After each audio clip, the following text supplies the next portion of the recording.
I don't want to look like I'm gonna be his boyfriend, no? So.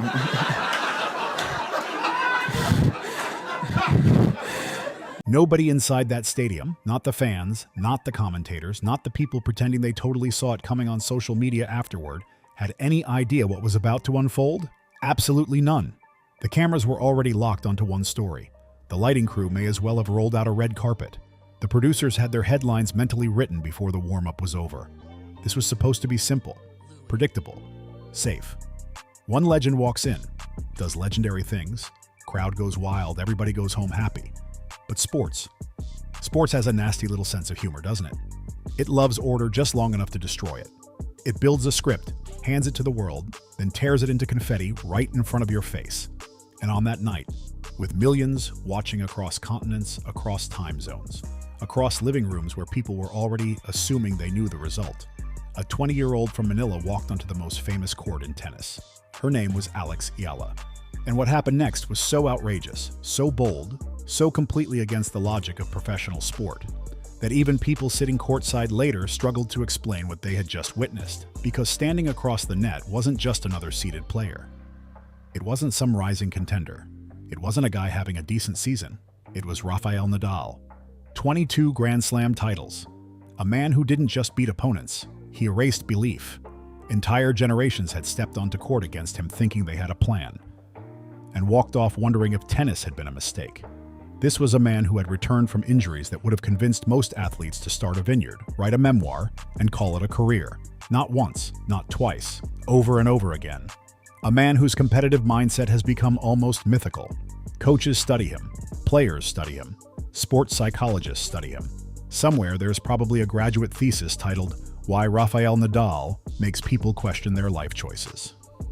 That was the mountain standing across from Eala. And on paper, the gap between them wasn't just large. It was ridiculous. It was the kind of matchup analysts circle with a polite smile and say, well, valuable experience. Alex hadn't entered this tournament with cameras following her every move. There were no flashy arrivals, no sponsor campaigns, no documentary crew catching her candid locker room moments while she tied her shoes and stared dramatically into the distance. She had scraped her way in, barely qualified. And if we're being honest, most journalists covering the tournament had already moved on to bigger names, bigger headlines, and players whose media teams actually returned emails. To many, she was just another name on a draw sheet, a number, a line in a bracket. A player expected to lose quietly and disappear before the weekend. But what they didn't understand, what almost nobody understood, was that Eala had spent her entire life preparing for exactly this kind of invisibility. Growing up in Manila, she trained on courts that looked like they'd survived 3 generations of weather, 2 construction projects, and at least 1 flood. The cracks weren't cosmetic, they were part of the court. She practiced through brutal heat, through rain, through typhoon season, because where she came from, improvement didn't wait for perfect conditions. You worked with what you had. What happened in Monte Carlo happened, and what happened in Barcelona happened, and what happened in Madrid happened. And here we are. We are in Rome. And if what you had was a cracked court, borrowed gear, and a dream nobody else fully understood, then that's what you used. At one point, she spent 6 months sleeping on a friend's couch in Europe just to stay close enough to a coach who actually believed in what she could become. Not glamorous, not Instagram-friendly, no luxury training camps, no day-in-the-life video with inspirational piano music in the background. Just sacrifice, repetition, faith. She'd been turned away from academies, rejected by coaches, passed over because her ranking wasn't high enough. Her name wasn't recognizable enough. Her story, according to people who thought they knew the business, wasn't marketable enough. Imagine hearing that at 19. Imagine hearing that, and still showing up. Every rejection, every dismissal, every ignored handshake, every hallway where bigger names walk past without even looking her way. She remembered all of it. Not with bitterness, not with anger, with precision. Because she wasn't collecting grudges. She was collecting fuel. So when the draw was released and her name appeared next to Rafael Nadal, she didn't panic. She smiled. Not a nervous smile. Not an, "I'm just happy to be here" smile. The kind of smile that only belongs to people who've been doubted so often. Doubt stops being an insult. Then the match began. And for a while, it looked exactly how everyone predicted. Nadal went to work immediately. He attacked the backhand. The classic Nadal blueprint. Heavy topspin, relentless pressure, angle after angle. He pulled her wide, dragged her forward, tested her footwork with drop shots so precise they looked like they'd been programmed by a machine. 5 games in, Nadal looked in control. The crowd was with him. The Spanish flags were flying. The noise was building. And for a moment, it looked like the script was still alive. By those early games, the commentators had already started doing what commentators sometimes do when they think they've solved the puzzle too early. They began packaging the match like it was a beautifully wrapped, completely predictable ending. A brave effort, a valuable experience, a promising young player learning from greatness. Translation? Pack it up, folks. Legend wins in straight sets. See you after the commercial break. But hidden inside those opening games, buried underneath the scoreline, the crowd noise, and the confidence of people who thought they knew exactly where this was going, was one detail almost nobody noticed. And honestly, it changed everything. Every time Rafael Nadal hit a winner, every time he forced an error, every time a point slipped away from her, Eala didn't react the way young players usually do under that kind of pressure. She didn't stare at her shoes. She didn't start pacing. She didn't do that universal tennis player thing where you look at your racket strings like somehow the answer to life is hiding between the tension patterns. No. She looked at her strings, adjusted her grip, and smiled. Not the polite, "I'm just happy to be here" smile. Not the "please don't let me embarrass myself on live television" smile. No, this was different. This was the kind of smile that quietly says, "I see the pattern. I see the setup. And I'm already 3 moves ahead." That's when this stopped looking like tennis and started looking like chess played at 80 miles an hour. Because while the scoreboard still favored Nadal, Eala was doing something far more dangerous. She was collecting data, every serve location, every recovery step, every change of spin, every moment when Nadal leaned slightly heavier onto one leg before changing direction. She wasn't just surviving rallies, she was studying them, breaking them down in real time, reading habits the way elite chess players study openings, quietly, patiently, ruthlessly. And to Nadal's credit, he didn't notice it. At least not yet. And honestly, why would he? This is a man who had spent 20 years staring down the greatest players on earth. He had faced champions, former number ones, future Hall of Famers, players with bigger rankings, bigger teams, bigger reputations. None of them had broken him. So why would a 20-year-old from Manila be any different? Well, the answer came at 4 games all. First set, deuce on Nadal's serve. 1 point, just 1. And by the end of it, tennis fans would replay it so many times online that finding the original clip later became almost impossible. Nadal stepped in, saw the opening, and played a drop shot so perfect it looked like geometry. Short, sharp, just enough backspin to make the ball die the second it touched the court. It was the kind of shot designed to end the point before the opponent even accepted reality. Normally, by the time you realize what's happening, it's already over. But Eala moved. And when I say moved, I don't mean she sprinted because she was hopeful. I don't mean she guessed. I mean, she took off like she had seen the future, like she knew that ball was coming before Nadal's racket even made contact. She got there, barely 2 inches from the net, and with almost no space, no balance, and no right to make this shot. She flicked up a lob, and what a lob. It climbed, and climbed, and climbed. For a moment, it felt like the ball had forgotten gravity existed. Even Nadal turned away. That's how convinced he was it was long. He stopped watching, because in his mind, it was out. Except, it wasn't. The ball kissed the baseline, right on the line. And suddenly, for maybe the first time all night, Rafael Nadal was scrambling. He somehow got there, threw up a desperate overhead and tried to reset the point. But by then, something had changed. Because Eala was already waiting. She stepped inside the baseline, took the ball on the rise, and absolutely ripped a winner down the line so clean, so savage, so perfectly timed. Nadal didn't even move. Not one step. The stadium didn't cheer. Not immediately. It froze. And I mean froze. Not quiet. Not respectful. Silent. That rare kind of silence only happens when thousands of people witness something their brains haven't caught up to yet. Then the cameras found something nobody expected. Rafael Nadal looked toward his coaching box, and for a split second, his face showed something tennis fans almost never saw. Not anger, not frustration, not annoyance. Confusion, pure confusion. The expression of a man who had spent his life mastering this sport, suddenly watching something that didn't fit his understanding of it. And that's when the match changed. Because the second set didn't follow the safe storyline everybody had prepared. The media had their backup narrative ready. Young underdog fights hard, pushes the legend, loses gracefully. Everybody claps. End of story. Nice headline. Safe headline. Forgettable headline. But Eala had no interest in being a footnote, so she took the second set. Not because Nadal gave it away. Not because he collapsed. Not because luck showed up wearing her colors.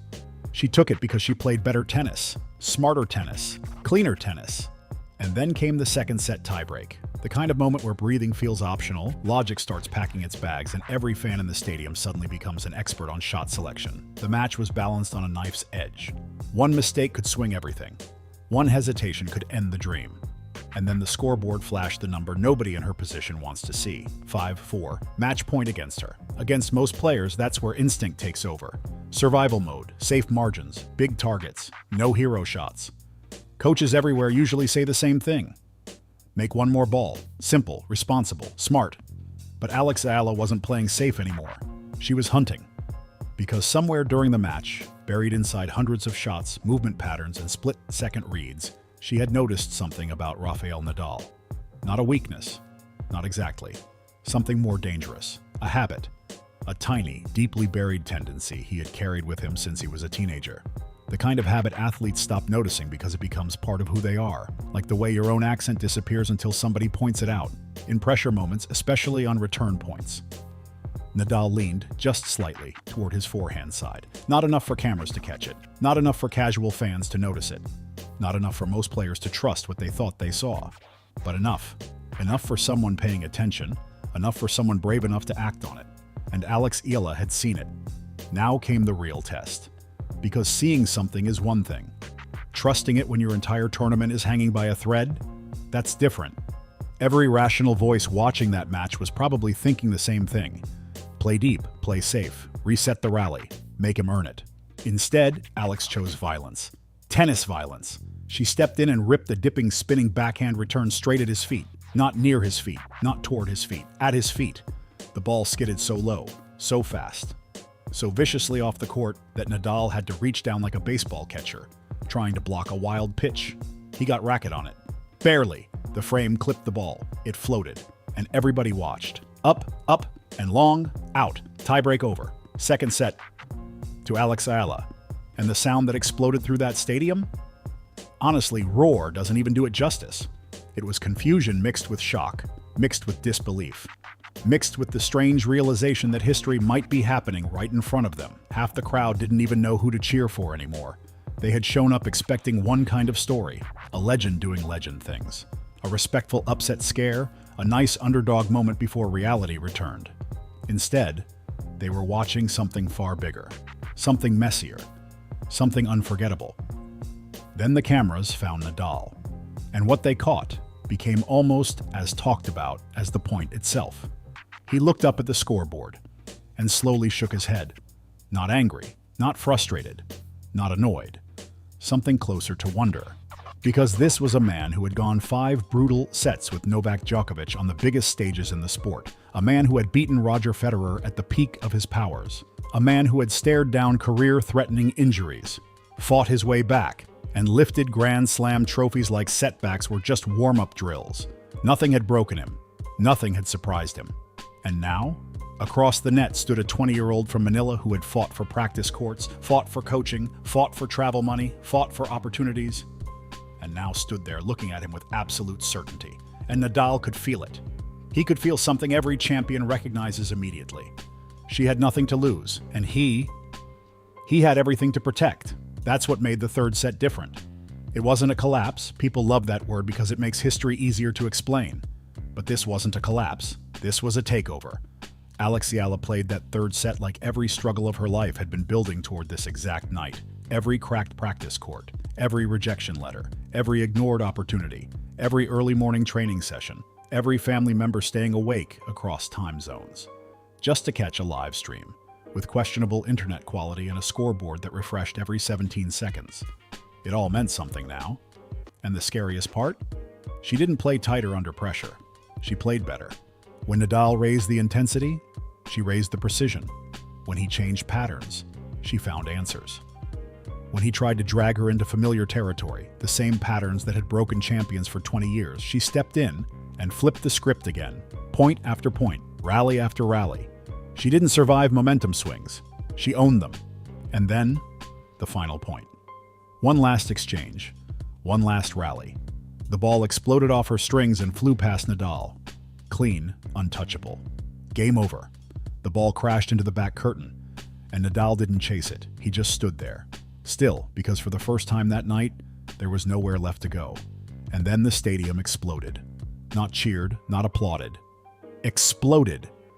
Complete strangers were hugging in the stands. People were shouting, crying, laughing. Not because they were sad, not because they supported one side or the other, because they had just watched one of those rare sporting moments that doesn't feel real until 30 seconds after it happens. The kind of moment people tell their kids about, the kind of moment fans argue over decades later. And while all of that was happening on court, inside Nike's global headquarters in Oregon, executives were watching too. Their post-match campaign? Already finished, already approved, built around Nadal, classic, safe, marketable, predictable.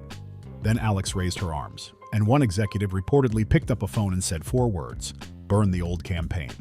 Just 20 minutes later, in New York City's Times Square, a new graphic appeared, Alex Eala, sweat on her forehead, eyes locked forward, and one word underneath, unstoppable. No ranking, no biography, no introduction, just a statement. They placed her beside icons like LeBron James, Cristiano Ronaldo, and Serena Williams. No waiting, no hesitation. No, let's see if this was a fluke. They crowned her in real time, and suddenly, a sports world that had spent the entire night treating her like a footnote had to face a much bigger question. What happens when the footnote becomes the headline? And then, as Alex walked off the court. When it was over, when the crowd was still shaking the stadium with noise, when commentators were practically tripping over their own words trying to explain what had just happened, when millions of people around the world were refreshing their phones like their Wi-Fi personally owed them an apology, Alex Eala did something nobody expected. She was halfway to the tunnel. The cameras were following her. The crowd was still roaring. Security was already preparing for the post-match chaos. And then, she stopped. Not the casual, forgot my towel kind of stop. Not the, where did I leave my racket stop. A deliberate stop. She turned around, and then she walked straight back toward Rafael Nadal's bench. You could actually feel the confusion move through the stadium like a wave. People stopped clapping. Commentators stopped talking. Even the camera operators seemed unsure whether to zoom in or just stare like everybody else. Alex walked right up to Nadal, leaned down, and whispered something in his ear. The microphones didn't catch it. Of course they didn't, because apparently the universe still enjoys a little suspense. But within hours, people were slowing down footage, reading lips, comparing angles, doing the kind of detective work usually reserved for conspiracy documentaries and football transfer rumors. And eventually the words became clear. It wasn't a taunt. It wasn't trash talk. It wasn't some dramatic, "your time is over" movie line. She looked the King of Clay directly in the eye and said, "Thank you for teaching me how to never give up." And for the second time that night, Rafael Nadal froze. Not in frustration, not in disbelief, in respect. Then he pulled her into a hug. Not a quick handshake hug, not the standard post-match good luck next week shoulder tap. A real hug, 10 full seconds. 10 seconds that felt like an entire era of tennis quietly handing the torch to the next one. When they finally separated, lip readers caught Nadal's response too, and what he said sent the tennis world into complete meltdown. "You're not the future, you're the present." And just like that, the internet exploded. X reportedly slowed to a crawl for nearly 12 minutes. Clips were being reposted so fast that half the app looked like the same rally from 12 different angles, and one very emotional uncle with too many hashtags. John McEnroe went live on television and said he had watched tennis for 50 years and had never seen a power shift happen in a single night like this. A former world number 1, who refused to be named, sent one reporter a text with only 2 words, "She's different." And honestly, that may have been the most accurate analysis of the night. When Alex Eala walked into the locker room, still breathing hard, still shaking from the physical and emotional weight of what she had just done, the room changed instantly. Every player felt it. Veterans looked up. Young players stopped talking. One athlete literally paused halfway through taping an ankle and just stared. Because some moments don't need explanation. You just feel them. It was like the air pressure changing before a storm. Everybody knew something had shifted. One Grand Slam champion, a woman who had beaten nearly everyone in that draw herself, walked directly over to Alex, looked her straight in the eyes and said, "The pressure is yours now. Don't drop it." Pressure, if only she knew. Eala had been living with pressure since childhood. Pressure meant training through typhoon rain back in Manila on cracked courts where the net posts sometimes moved more than her opponents. Pressure meant knowing your family was awake at 3 in the morning just to watch your matches on grainy streams with audio that sounded like someone broadcasting through a toaster. Pressure meant understanding that one bad tournament could wreck your season. No academy safety net, no billionaire sponsor, no "we'll get them next time" luxury. Just results. Or consequences. But as always, the doubters arrived almost immediately.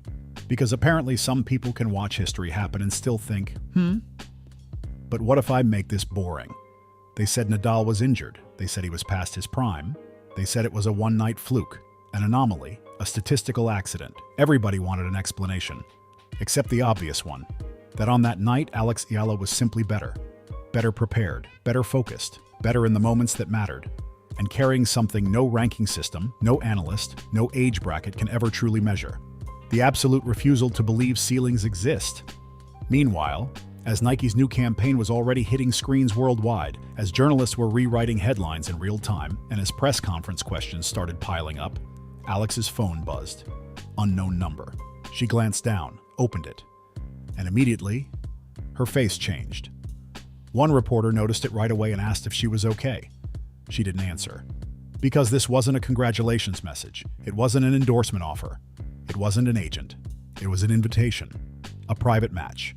No cameras, no prize money, no ranking points, just tennis.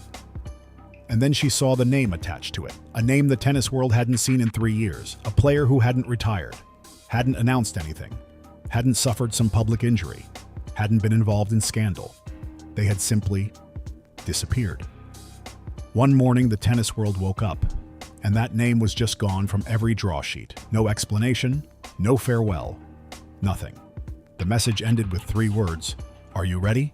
Alex slowly turned the phone face down on the table. The press conference ended early.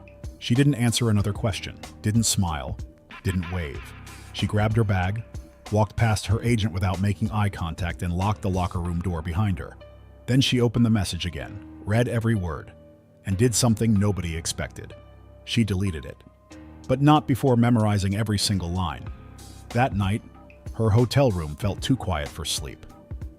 The trophy sat on the minibar looking like it belonged to somebody else. Then her phone buzzed again. This time, not a text, a photo. Grainy, black and white. Security camera footage. A lone figure standing on a tennis court at 3 in the morning. Alex zoomed in, and her heart nearly stopped, because that court was the same court back in Manila where she trained as a junior. The one almost nobody outside her childhood knew existed. The figure wore a hoodie, face hidden, impossible to identify. But the stance was unmistakable. Racket low, weight on the back foot, balanced, patient, dangerous. Alex immediately called the one person she trusted completely, Lolo Ben, her childhood coach, an old man who still trained kids on that same cracked court in Manila. It was 4 in the morning there. He answered on the first ring, and before she could explain why she was calling, he quietly said 8 words that made the blood drain from her face. "You saw it too, didn't you?" Alex couldn't speak. There was a long silence. Then Lolo Ben took a breath, and he told her a story he had never told anyone. 30 years ago, he had trained another prodigy. Same footwork, same fire. 30 years ago, Lolo Ben had trained another prodigy. Not just talented, different. The kind of player who walked onto a court and somehow made everyone else look like they were reacting half a second too late. Same footwork, same fire, same almost unsettling ability to read opponents before they even knew what shot they were about to hit. And then, that player vanished. Not after an injury, not after a scandal, not after some dramatic press conference with tears, microphones, and inspirational music playing in the background. No, they disappeared the night before their very first Grand Slam final. One day their name was on every headline in tennis. The next day, gone. No goodbye, no explanation, no phone call, nothing. All they left behind was a handwritten note in the locker room. 5 words. The game is not what you think. For 30 years, Lolo Ben had convinced himself something terrible must have happened.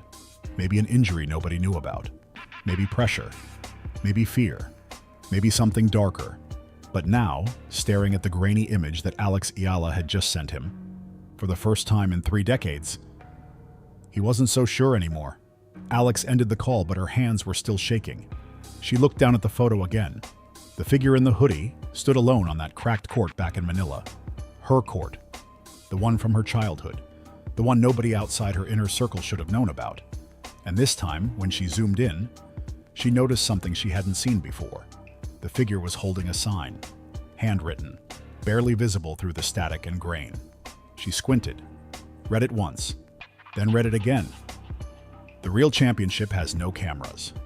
And at that exact moment, outside her hotel window, a car engine started, then stopped, then started again. Alex's entire body went still. She walked toward the curtain, slowly pulled it back, and looked down at the street below. Nobody. No headlights, no movement, no footsteps. Nothing. Just silence. And sitting perfectly on the sidewalk directly beneath her window was a single tennis ball. Brand new, unmarked. Placed on its side so carefully it looked less like sports equipment and more like an invitation. Alex stood there for a long time. Behind her sat the trophy that had just changed her life. Across the world, Nike's campaign was lighting up billboards. Sports channels were replaying her final winner against Rafael Nadal in slow motion like it belonged in a museum. Her name was trending. Her phone was exploding. Agents, sponsors, media, celebrities, everybody wanted a piece of the new face of tennis. But none of that mattered right now. Because somewhere in that city, someone who was supposed to be retired, someone who hadn't played a professional match in nearly 1,000 days, was tying their shoes again. And now Eala had a choice. Stay in the light. Take the interviews, answer the endorsement calls, smile for the cameras. Become exactly who the world suddenly needed her to be. Or walk into the dark, find the player who disappeared, and discover why the greatest talent some people had ever seen walked away from the sport they were born to dominate. Tonight, the world crowned a new face of tennis. Millions watched it happen. History recorded it. Legends acknowledged it. But the real match, the one with no cameras, no crowd, no rankings, no sponsors, no history to protect. That match hadn't even started yet. And somewhere back in Manila, Lolo Ben sat alone on that same cracked court at 4 in the morning, holding a note he had kept hidden in his wallet for 30 years. And for the first time in his life, he finally understood what it meant. If you want to know what Alex chooses next, if you want to discover who disappeared, and why the real championship was never played under stadium lights, make sure you stay with us, because this story, it's only getting started.